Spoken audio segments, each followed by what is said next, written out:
Okay, so once again, good morning, everyone. So the topic for today is about abstraction function, rep invariance, and notion equality.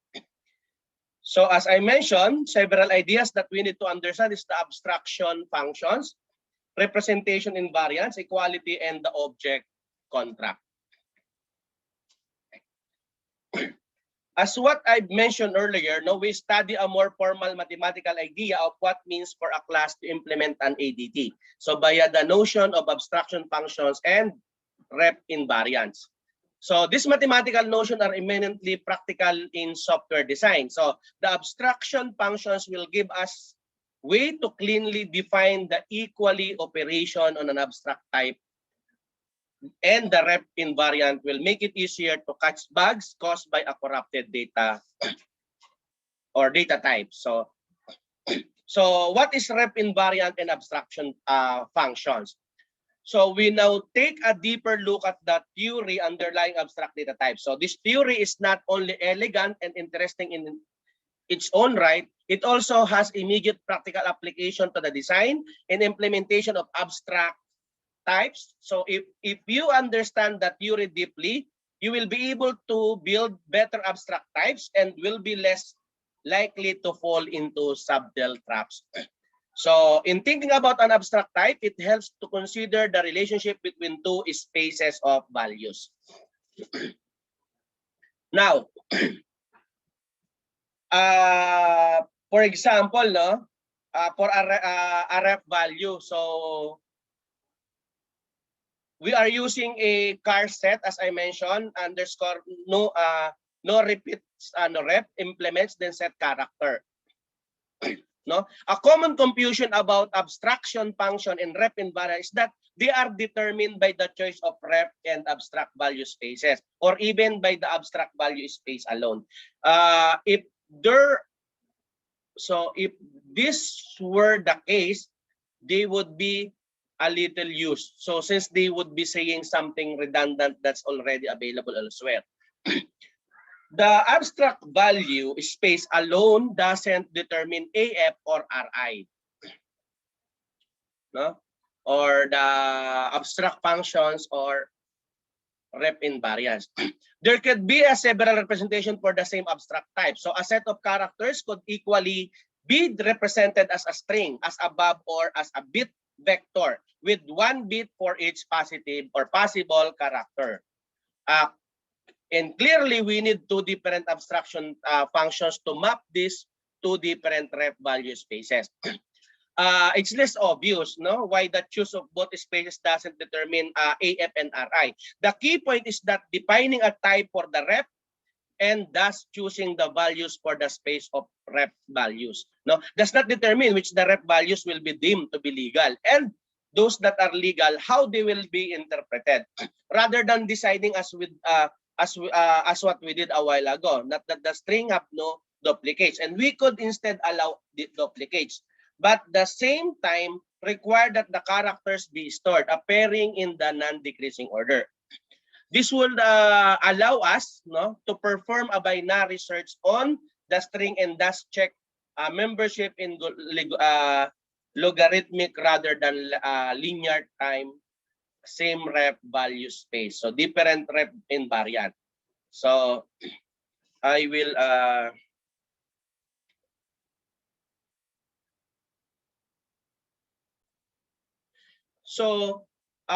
for a rep value R, no, that as Ri is true if and only if R is mapped by the AF, no. So again, when we say AF, that is abstraction function. When we say Ri, that is rep invariance, no. Now,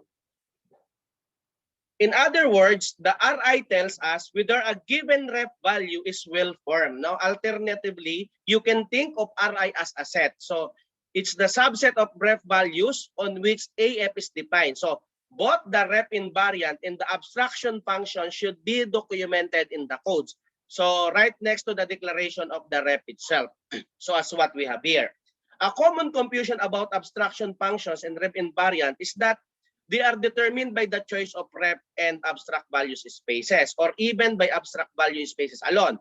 If there were the case, they would be a little used, since they would be saying something redundant that's already available elsewhere. The abstract value space alone doesn't determine AF or RI. There can be several representation for the same abstract type. Now, a set of characters could equally be represented as a string, as above, no, as what we have here, no. We have a private string S, no. So, or as a bit vector, no, with one bit of each possible characters. Clearly, we need two different abstraction functions to map these two different rep value spaces. So, it's less obvious why the choice of both spaces doesn't determine AF and RI.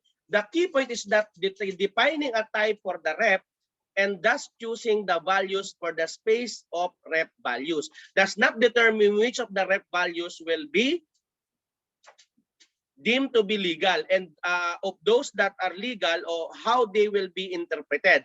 Rather than deciding as we did above, no, as what we have here, that string have no duplicates, we could instead allow duplicates, but at the same time require that the characters be sorted, appearing in non-decreasing order. This would allow us to perform a binary search on the string, index check membership in logarithmic rather than linear time, and same rep value space different from the rep invariant. So,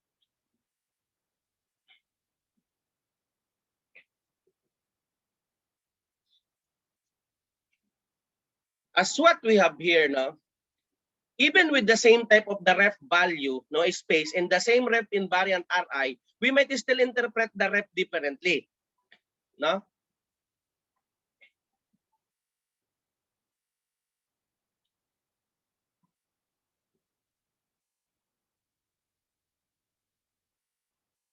With different abstraction function AF. Suppose Ri admits any string of characters, then we could define AF as to interpret the array's elements as the elements of the set. But there's no a priori reason to let the rep decide the interpretation. No? Perhaps we'll interpret consecutive pairs of characters as subranges so that the string ECGG represent the set ABCG. No?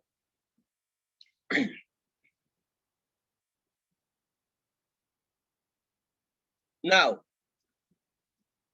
the essential point is that designing an abstract type means not only choosing the two spaces, no? The abstract value space for the specification and the ref value space for the implementation, but also deciding what ref values to use and how to interpret them. So as what we have here. It is critical actually and important to write down this assumption in your code. So as we've done earlier, no, based on the given example, no, the future programmers and your future self are aware that on what representation actually means, no? Why, what happens if different implementers disagree about the meaning of the rep. So here is the example of an abstract, this one. This will be an abstract data type, no, of rational numbers. So it look closely at its rep invariant and abstraction functions as what we have here. No? So, and this will be a picture of the abstraction functions and rep invariants for this code, no?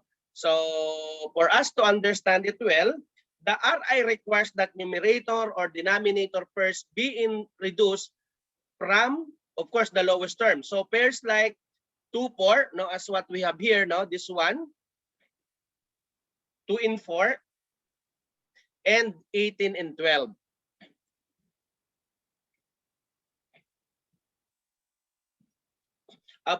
Then it should be completely reasonable to design another implementation of this same ADT with a more permissive RI. With such a change, as some operation might become more expensive to perform and other cheaper. Now, the rep invariant isn't just a neat mathematical idea. No? If your implementation asserts the rep invariant that at runtime, then you can catch bugs early. So here's a method to ratnum that tests its rep invariant. So as what we have here. This does not nothing unless you turn an assertion checking or bypassing enable assertion to Java. No? You should certainly call check rep as what we have here. No? To assert the rep invariant at the end of every operation that creates or mutates the rep. So in other words, creators, producers, and mutators. So look back at the ratnum code as what we have, no, and you'll see that it calls check reps at the end of both constructors. So observer methods don't normally need to call check rep, no, functions, but it's good defensive practice to do some anyway. So why? Because calling check rep in every method, including observers, means you'll be more likely to catch rep invariance violation caused by a rep exposure. So why is check rep private? So why we make it private? We should be responsible for checking and enforcing a rep invariant, clients or the implementer itself. So no null values in the rep. No, recall from the specs regarding our specs reading that null values are troublesome and unsafe. So much so that we try to remove the form or remove from our programming entirely. No, the precondition and post conditions of our methods implicitly require that objects and arrays be non-null. So we extend that prohibition to the reps of abstract data type. So by default, no, that is 6.005 because the rep invariant implicitly includes X not equal to null.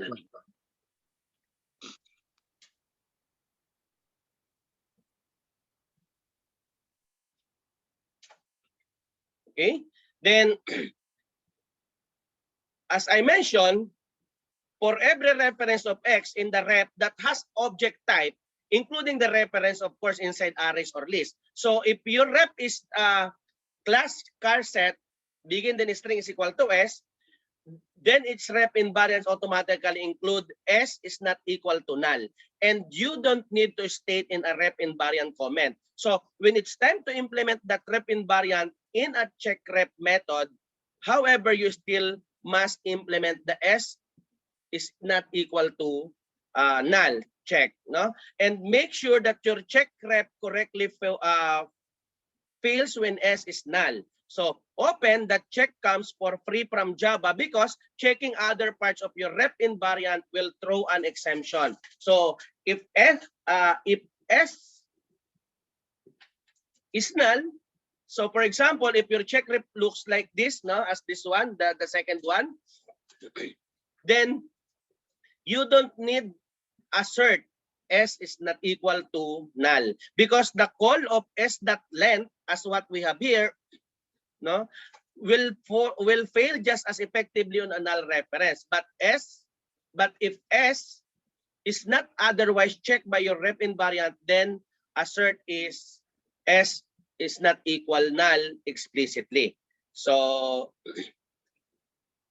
how about the equality? Okay, so when we say equality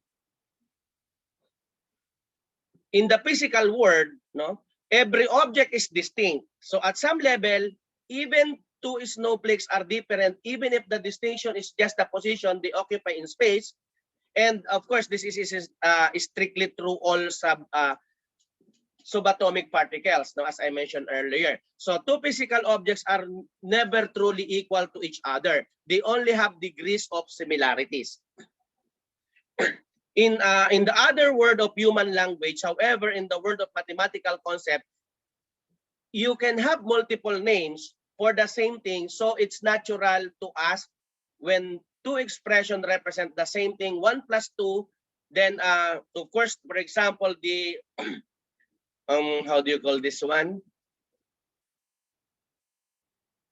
1 plus 2 and the 3 and of course the square root of 9 are alternatively expressions for the same ideal mathematical value. Now,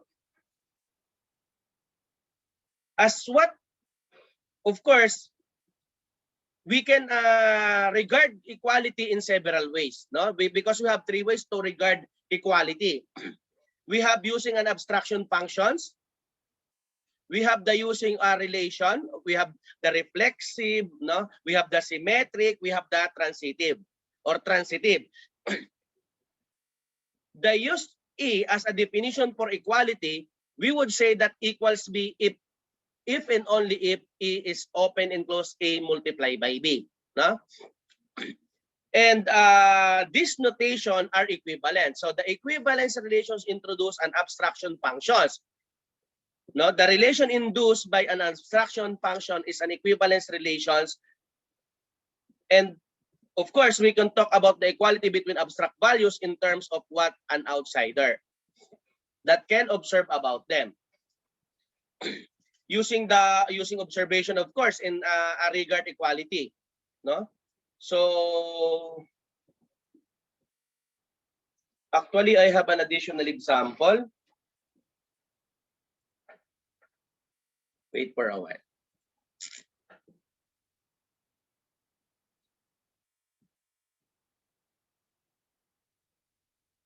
I will give you an example. Okay, so now, as what we have here, no? As I mentioned earlier, I will give you an example of a immutable ADT. No? So, in this example, as what we have here, we have the rep invariant that minutes is greater than or equal to 0 and the seconds is greater than or equal to 0. So the abstraction function represents a span of time of minutes, means as minutes and seconds as seconds. And based on what we have here, now which of the following values should be considered equal as what we have here? No? Then we need to think that in terms of both the abstraction function definition of equality and the observation equality definitions. So how about the equal BS that equals functions? No?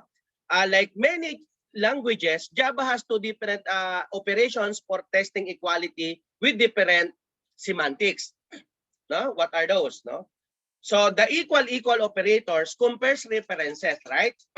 So we have we are using equal, no? Versus the equals functions.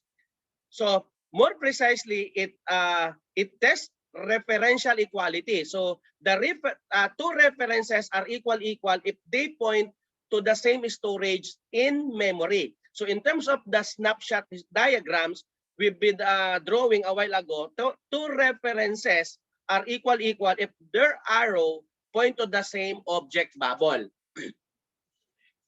The equals functions or methods operation compares object content. No?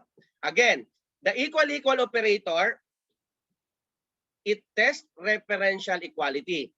The equals functions operation compares object contents. In other words, when it comes to object equality, in the sense that we've been talking about in this discussion, the equals operation has to define appropriately for every abstract data type. So for comparison, here are the equality operators in several languages. So we have the referential equality and we have the object equality. So for Java, as I mentioned, we have equal, that is referential equality, and the equals function, that this will be the object equality. For objective C, no, we have equal, the same, but for object equality, we use is equal. Then for C#, equal, then equal, same, but by this time that is uppercase E. No, that's what we have here. For Python, we are using S and equal. For JavaScript, for referential, we're using equal, but we don't have object equality for Java scripting. We need to take note that equal or referential equality unfortunately flips its meaning between Java and Python. So don't let that confuse you. Equal in Java just tests reference equality identity. It doesn't compare object contents. Again, take note of it. Equal in Java just tests reference identity. No, it doesn't compare objects content. No, because as programmer in any of these languages, we can change the meaning of the referential equality operator. In Java, equal always means referential equality. But when we define a new data type, it's our responsibility to decide what object equality means for values of that data type. So and implement the equals function operations appropriately. So the equal method, no, as what we have here, no, is defined by object, no, and its default implementation as what we have here, no, based on what we have here. So in other words, the default meaning of equals is the same as referential equality. So for immutable data types, this is almost always wrong. So you can have to override the equals method, no, the equals opening close parens method. No, replacing it with your own implementation. So this will be an example of a duration, no? And with this subtle problem here, why doesn't this work? Let's try this code, no? Ito po yung code na pwede natin gamitin. So what's in turns out that duration has overloaded the equals method, no? Because the method signature was not identical to object. So we actually have two equals method in duration. An implicit that equals object, inherited from object, and the new equals duration. No? So as what we have here, the compiler select between overloaded operation using the compile time type of the parameters. So for example, when you use the slash, no, or the backslash operator, the compiler chooses either integer division or float division based on whether the arguments are ints or floats. No? The same compile time selection happens here. If we have passed an object reference as an D1 that equals, we end up calling the equals duration version. And this happened even though O2 and D2 both point to the same object and runtime. So equally has become inconsistent.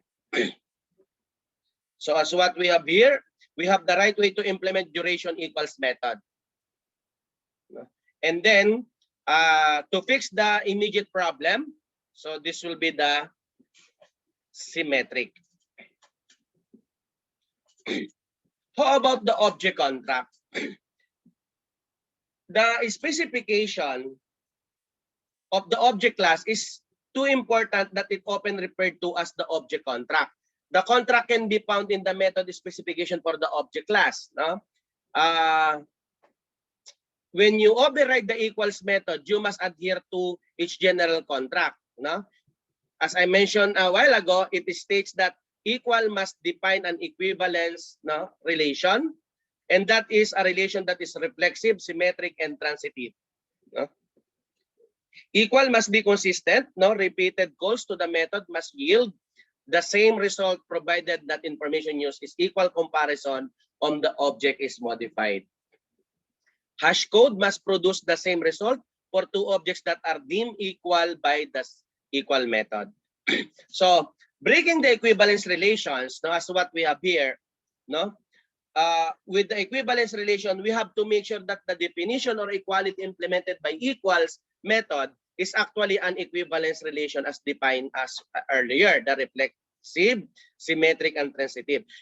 If it isn't, then operation that depend on the equality, like sets and searching, will behave erratically, no, and unpredictably. No, you don't want to program with a data type in which sometimes as equal B, but B doesn't equal A.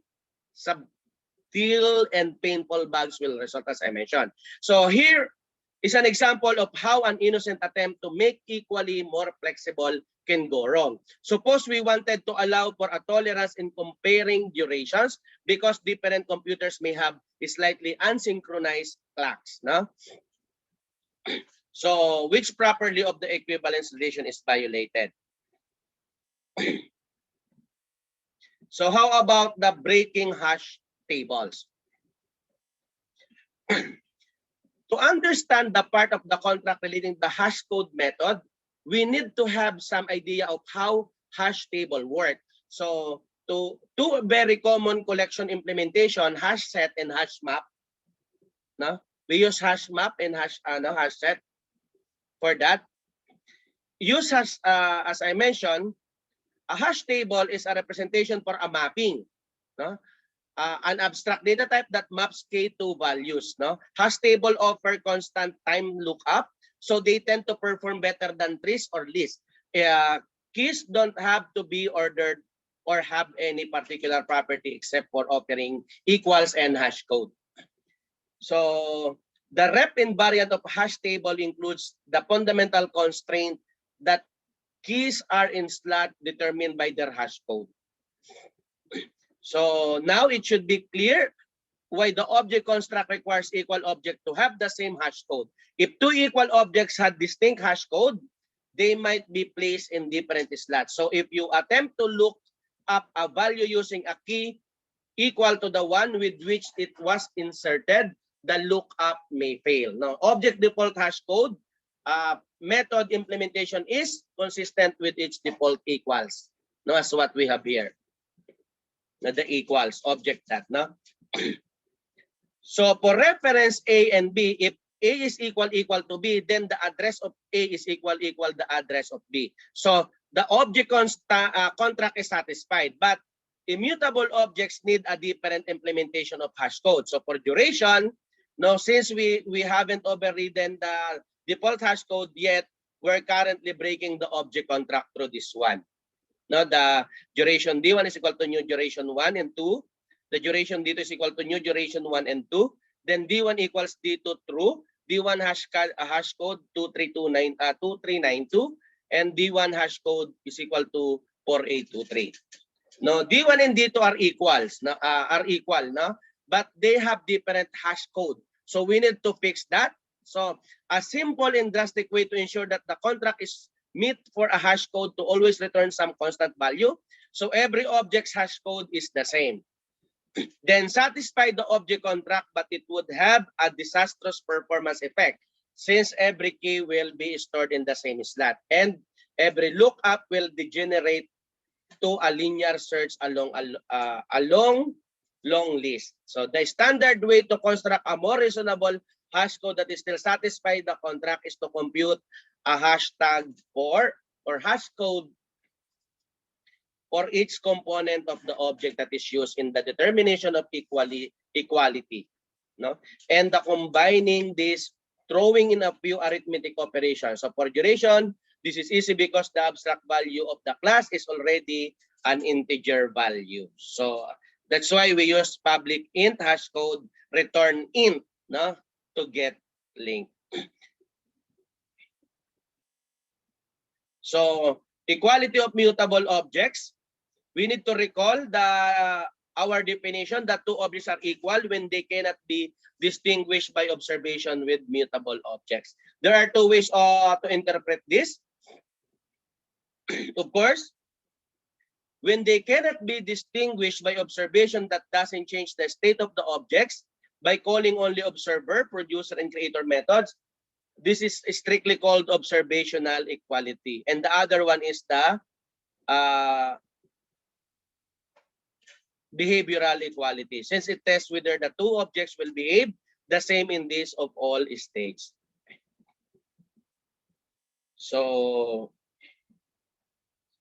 we have also the final rule for equals in hash code. No? For immutable types, equals functions should compare abstract value. This is the same as saying equals should be provide behavioral equality. hash code method should map the abstract value to an integer. So, immutable type must override both equals and hashtag method.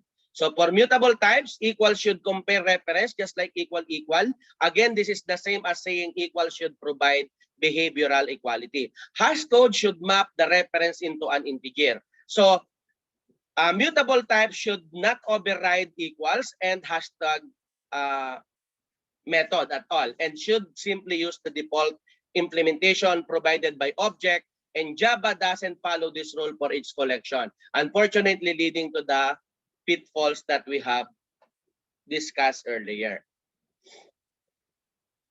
Okay, so once again, this will be the discussion and coverage of the abstraction function, representation invariance, and notion equality or the equality itself.